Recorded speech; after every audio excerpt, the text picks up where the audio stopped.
The courtroom had a cold, sterile atmosphere, the faint smell of stale paper and old wood lingering in the air. Judge Thomas McAllister sat behind his desk, his gavel ready, but his mind was elsewhere. His gaze swept over the case file in front of him, filled with the usual petty offenses, familiar faces, and low-level criminals. He couldn't help but feel a sense of frustration. The monotony of his work was beginning to wear on him. This particular day felt like just another in a long line of unremarkable sessions. That was until a defendant walked in.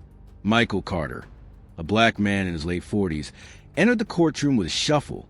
His clothes were ragged, torn at the sleeves, stained with dirt, and his shoes barely held together. His once proud posture was now bent with years of hardship, the toll of life on the streets weighing heavily on him.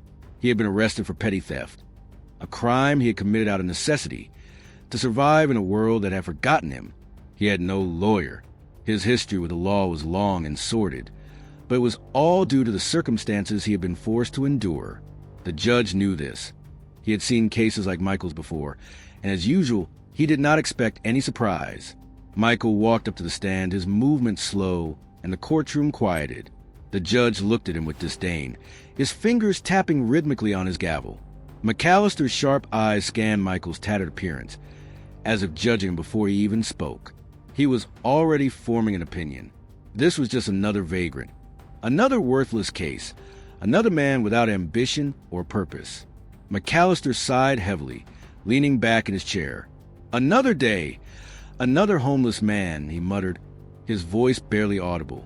The prosecutor, Claire Thompson, a young and ambitious woman, stood up to present the case. She glanced at Michael, then back at the judge, hesitating. She had seen the way McAllister treated men like him, and she wasn't sure if she should speak out, but she had a job to do. Your Honor, the defendant, Michael Carter, has a history of petty theft, loitering, and public disturbances. This time, he was caught trying to steal food from a local grocery store. While I understand the circumstances, the law must still be upheld. McAllister nodded, uninterested in the specifics of the case. He was already reaching for his gavel, ready to deliver a swift sentence. Let's be honest here, McAllister said, his voice loud and dismissive. This man isn't a criminal by nature. He's just another product of laziness and entitlement. He thinks he can steal his way through life and expect sympathy from us. Michael stood in silence, his eyes cast down. His hands were trembling slightly, not from fear, but from the weight of his years on the streets. Years of being ignored, dismissed, and belittled. McAllister's voice continued, sharper now. What did you think would happen, Mr. Carter? That you could just walk in and take what doesn't belong to you? You don't even look like you're trying to make anything of yourself. Do you know how many people work hard every day to make an honest living? Michael swallowed hard, fighting the urge to speak, to defend himself. But the words wouldn't come. He had heard this before. People like him were always the problem. The ones who didn't work hard enough, didn't try hard enough, who were nothing but burdens on society. As McAllister continued his rant, the courtroom grew quiet. Michael stood there, his head bowed, a silent figure in the sea of judgment. The judge had already decided that Michael was guilty, not based on facts, but on his own preconceived notions of who Michael was. There was no need for a defense. The verdict was already written in McAllister's mind. I'll make this quick, McAllister declared, not looking up from his notes. You've had your chances, Mr. Carter. You wasted them all. And now, I'm going to send you away for some time. Maybe that'll teach you what it means to live responsibly. Michael felt a sharp pang in his chest. The judge's words were like daggers, each one cutting deeper. His life had always been a fight for survival, but to be treated like this, to be seen as worthless, it stung. And while you're in there, McAllister continued, maybe you can think about what you've done. Maybe you can finally learn some responsibility. Perhaps you'll come out and contribute something to society. The gavel slammed down. Michael's heart sank. Before anyone could move, Michael finally spoke, his voice barely a whisper, but carrying the weight of years of pain. Your Honor, before you sentence me, may I speak? The courtroom fell silent. McAllister looked up from his papers, irritated. "What is it now, Mr. Carter?" "I was a soldier," Michael said, his voice trembling slightly, but with newfound strength. "I fought for this country. I served in the Gulf War. I didn't want to end up like this. But life happens. I never asked for any of it." There was a moment of silence, and for the first time, McAllister seemed taken aback.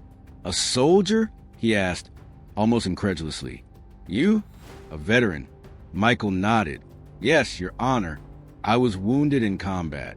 I served this country, and now I'm on the streets because of a system that doesn't care about people like me." The courtroom was silent, save for the quiet whispers among the audience. The prosecutor, Claire, looked at Michael with a mix of shock and disbelief. Even McAllister, who had been so sure of his judgment, seemed unsure now. Michael continued, his voice steady despite the pain. "I didn't fight for medals or for recognition, but the truth is I earned something. I earned my medals, and I earned the right to be treated with respect." McAllister was silent. He looked down at the papers on his desk, his fingers twitching slightly. He wasn't sure how to respond. In all his years as a judge, he had never had a defendant make him feel so small. Here was a man, someone to judge as nothing more than a burden, revealing that he was more than McAllister had ever assumed. The weight of the revelation settled heavily on the judge's shoulders. Michael reached into the inside pocket of his jacket, pulling out a small, worn leather case. He opened it slowly, carefully, and placed it on the stand. The room held its breath. Inside the case were a series of medals, each one earned through unimaginable sacrifice. A Purple Heart, a Bronze Star, and others that spoke to Michael's bravery, his courage, and a commitment to a cause greater than himself. The sight of the medals brought an unsettling silence to the courtroom.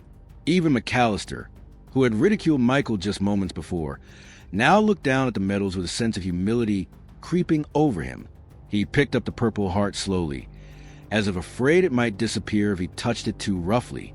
"You're a hero," McAllister muttered, almost himself. Michael nodded, his eyes unwavering. "Yes, I am, and I've earned more than your scorn." McAllister slowly placed the medal back on the desk. The judge's hands trembled, and his usual confidence faltered. The reality of the situation had fully sunk in. He had mocked a man who had fought for this very country, a man who had endured unimaginable pain and sacrifice. McAllister looked at Michael, and for the first time he saw him, not as a homeless man, not as a criminal, but as a soldier. McAllister cleared his throat, his voice no longer the authoritative tone it once was. I didn't know about your service. I've been wrong about you, Mr. Carter." Michael stood silently, his face stoic. The power had shifted. "I'm sorry for what I said," McAllister continued, his voice now soft, almost apologetic. "I treated you like you were less than human, and that was wrong. I can't undo what I've done, but I'll do what I can to make it right." Michael's expression softened, but he didn't respond. The damage had been done, but the apology, though late, was a small victory. The court session continued, but the atmosphere had changed. McAllister, now humbled, made a rare decision. He decided to give Michael a chance. Instead of sentencing him to jail, he placed him in a rehabilitation program for veterans, offering him counseling, job opportunities, and resources for reintegration into society. The power had shifted. Michael, once dismissed as nothing more than a homeless man, had proven his worth and earned not only respect, but an opportunity for a better life. As Michael walked out of the courtroom, he didn't feel like a winner, but he felt seen for the first time in a long time. He knew that the fight wasn't over, but he had won a battle, one that he had fought in silence, and one that had shifted the balance of power in the most unexpected way. The news of Michael's case spread throughout the town. The community, once blind to the struggles of its veterans, began to reconsider how they treated people like him. McAllister's role in the case became a symbol of change, and the people who had once mocked Michael now began to look at him with respect.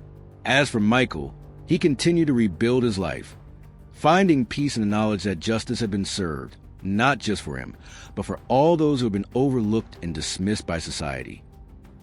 The story of Michael Carter's journey is a powerful reminder that no one should be judged by their appearance or circumstances. It teaches us that strength is not defined by one's current state, but but by the battles we fight, the resilience we show, and the dignity we maintain in the face of adversity. Michael's revelation and the humility shown by Judge McAllister serve as a poignant reminder that justice, true justice, is not just about the law. It's about seeing people for who they truly are and recognizing their worth.